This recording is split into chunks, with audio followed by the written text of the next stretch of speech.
I told him I would die with him. I said it without hesitation, without fear. The others may have wavered, but not me. At least that is what I believed. I remember the firmness in my own voice when I promised loyalty.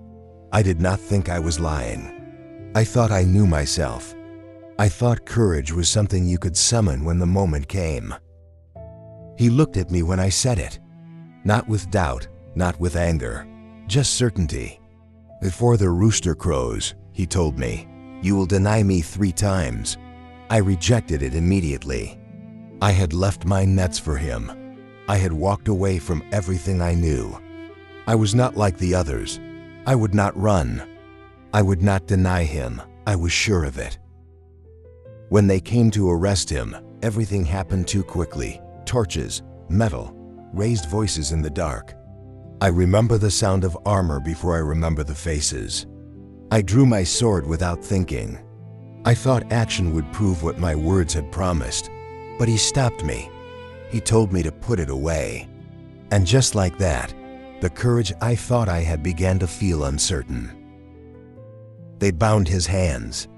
I stood there, breathing hard, sword still warm in my grip, but useless. The others scattered into the darkness. I did not run far. I could not. I followed at a distance as they led him away toward the high priest's courtyard. Close enough to see where they were taking him. Far enough to protect myself. That was the first compromise. I did not notice it then. The courtyard was lit by firelight. The night air had turned cold, and I felt it more than I expected. Servants and guards gathered around a small fire, speaking in low voices about what had just happened. I blended in as best I could, keeping my head lowered, pretending I belonged there. I told myself I was staying close out of loyalty. But in truth, I was afraid to be seen. I could see him from where I stood. Not clearly, but enough. They questioned him inside while I remained outside, close to the fire. The flames cracked softly, and I stretched my hands toward the warmth, trying to calm the shaking I would not admit was fear. I had followed him across storms and crowds. Yet that night, standing among servants, I felt smaller than I ever had before. A servant girl looked at me longer than the others. I tried to turn away, but her eyes did not move. "You also were with him," she said. Her voice was not loud, yet it cut through the noise around the fire. I felt every face shift toward me. The warmth of the flames suddenly felt like exposure. I had faced fishermen, storms, even soldiers. But that question unsettled me. My mouth answered before my courage could. "I do not know what you mean," I said. The words came quickly, almost casually, as if I were dismissing a rumor. A few of them shrugged and turned back to the fire. The danger seemed to pass as easily as it had arrived. I told myself it was nothing, just a small denial. Just a way to stay close a little longer. But something inside me had shifted. I moved away from the fire, hoping distance would quiet the tension in my chest. The courtyard walls felt closer now, as if they were listening.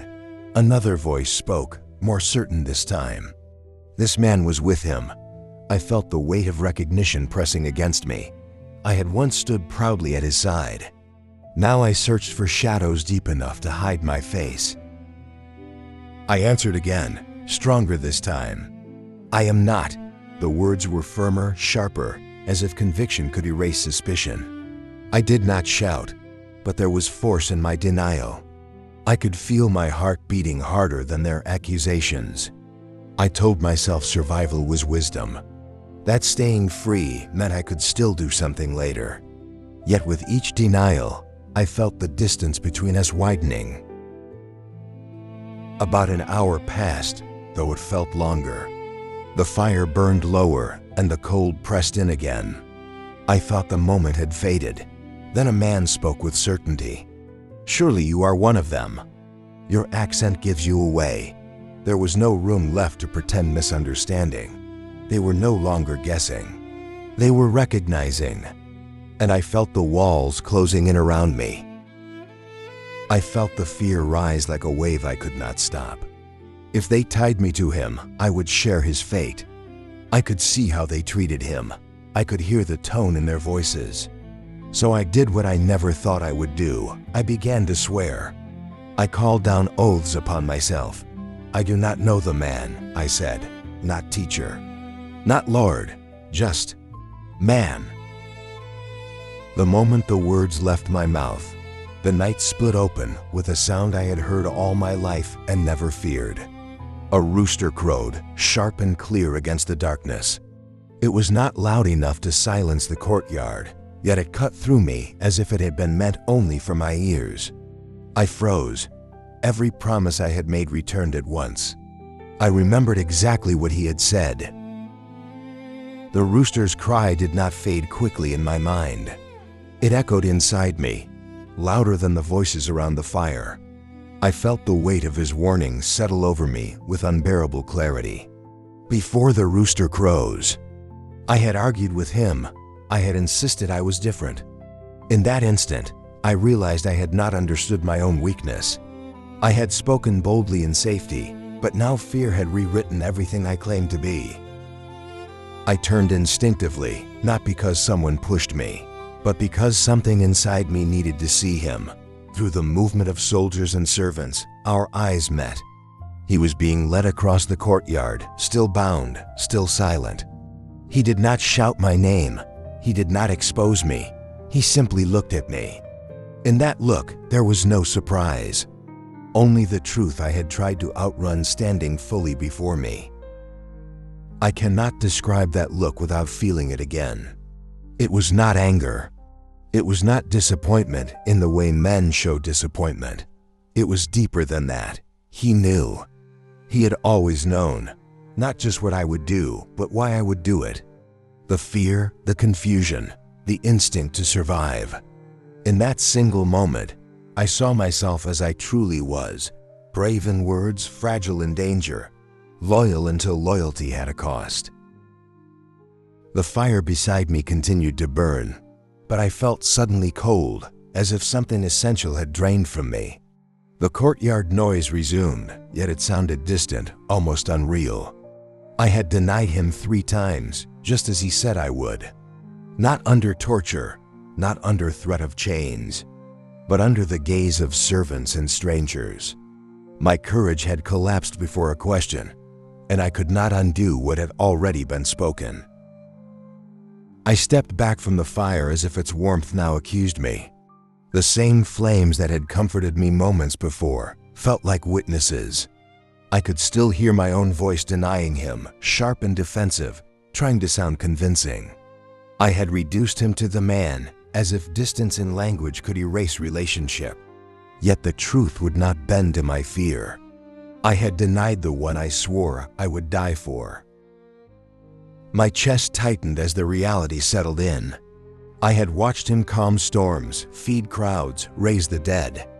I had confessed him as the Christ, the Son of the living God. And yet, when a servant girl questioned me, I chose safety over truth. The contrast was unbearable. I had imagined betrayal would look dramatic, heroic even. Instead, it happened quietly around a small fire in the ordinary language of denial. I could not stay there another moment. The courtyard felt too small to contain what I was feeling. Every crackle of the fire, every murmur of conversation sounded like accusation. I had promised to follow him anywhere, even to death. Yet when death seemed possible, I protected myself instead. The gap between the man I believed I was and the man I had just revealed myself to be felt impossible to cross.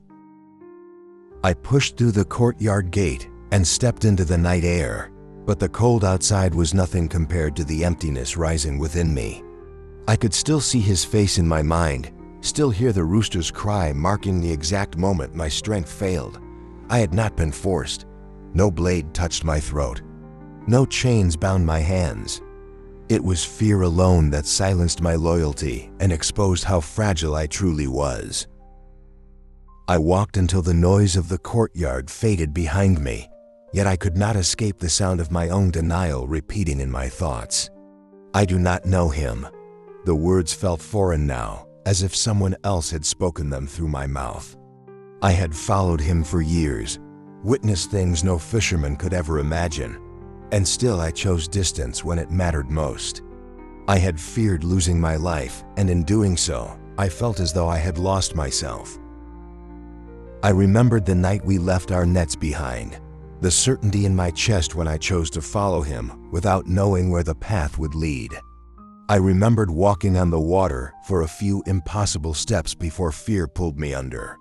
Even then, he had reached for me. That night in the courtyard, I did not sink beneath waves. I sank beneath my own words, and no one reached out to steady me. The memory of his warning would not release me. He had spoken plainly, and I had resisted it with pride. I believed loyalty was proven in declarations, in bold promises spoken before others. Yet true loyalty was tested in silence, in fear, in the small moments when no one applauds courage. I had faced storms without trembling, but in that courtyard, before servants and strangers, I discovered how shallow my confidence truly was. I had sworn I would go with him to prison and to death. I meant it when I said it. That is what haunts me most. I was not pretending to be brave. I believed my devotion was unbreakable. But devotion spoken in safety is not the same as devotion tested by danger.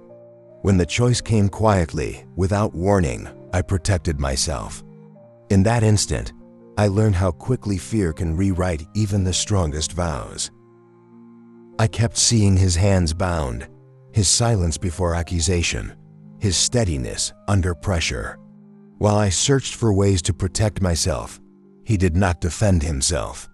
The contrast pierced deeper than any rebuke could have. I had drawn a sword hours earlier, ready to fight. Yet when words alone could have aligned me with him, I retreated. Courage with steel in my hand had been easy. Courage with truth on my lips had failed me. The rooster's cry still echoed in my thoughts as I stood alone in the dark. It was such an ordinary sound, something I had heard countless mornings by the sea. Yet that night it marked the exact fracture between who I believed I was and who I had proven myself to be. It did not accuse me with words, but it testified with precision. It sealed the moment. It confirmed that his warning had not been doubt, but truth. I had always imagined betrayal as something deliberate, something planned and malicious. But mine had been impulsive, defensive, born from panic. That realization did not comfort me. It disturbed me more. If fear alone could make me deny him, what else was hidden within me?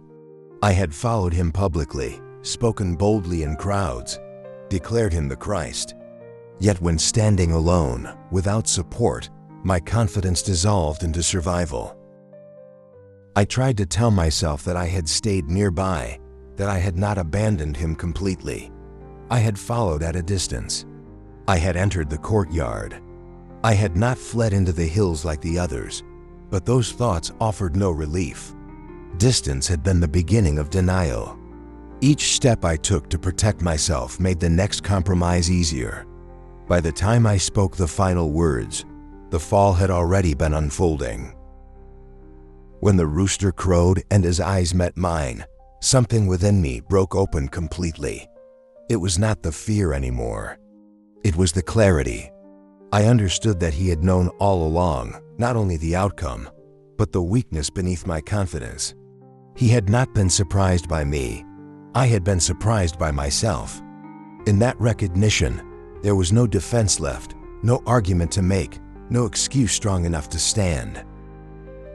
I felt the weight of every word I had spoken in his presence, every promise made around shared meals and quiet roads. I had declared that even if all others fell away, I would remain. I had measured my loyalty against theirs and found myself stronger. Yet that night proved something I had never considered. Strength that depends on comparison is not strength at all. When left alone, without witnesses, my resolve unraveled with startling ease. I stepped farther into the darkness, away from the torches, away from the voices, until I could no longer see the courtyard. The night seemed wider than before, and I felt painfully small within it. I had once asked him to command me to walk on water, eager to prove my faith. Now I could not even stand firm on dry ground. The realization pressed heavily on me, leaving no space for pride, only regret. The sounds of the city continued as if nothing had shifted, yet everything inside me had fractured. I had stood beside him when crowds praised him, when miracles stirred awe and expectation. I had spoken boldly then, confident in what I believed I understood. But praise requires no sacrifice. That night demanded alignment in the face of danger, and I chose preservation instead of truth. The contrast exposed the fragility beneath my devotion. I could not escape the image of his eyes finding mine across the courtyard. There had been no accusation in them, no surprise, only a sorrowful knowing that reached deeper than anger ever could. That look did not condemn me publicly. It confronted me privately. In it, I saw both my failure and his understanding of it. The mercy within that gaze hurt more than judgment would have, because it left me without any shield. I had feared being identified with him, yet in denying him I felt more exposed than ever. No one in that courtyard truly knew what had just happened inside me. They returned to their conversations, their fire, their routines. But I carried a fracture they could not see. I had separated myself with my own voice. I had chosen distance when closeness required courage, and the silence that followed was heavier than any accusation. The night air stung my face as I finally stopped walking. I leaned against a stone wall, trying to steady my breathing, but nothing steadied my thoughts.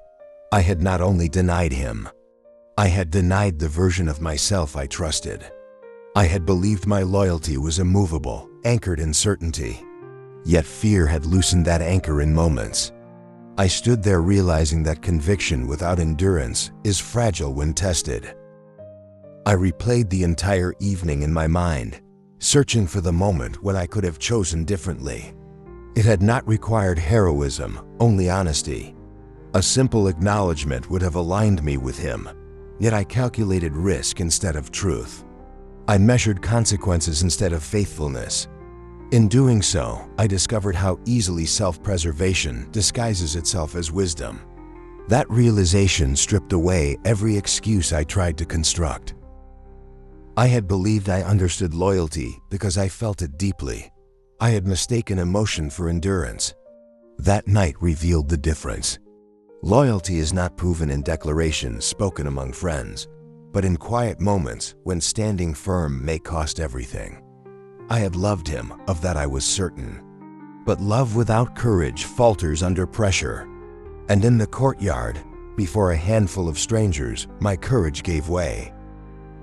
When the weight of it all became unbearable, I could no longer hold it inside.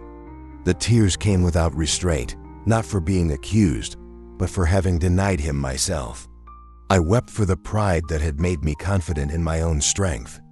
I wept for the distance my words had created.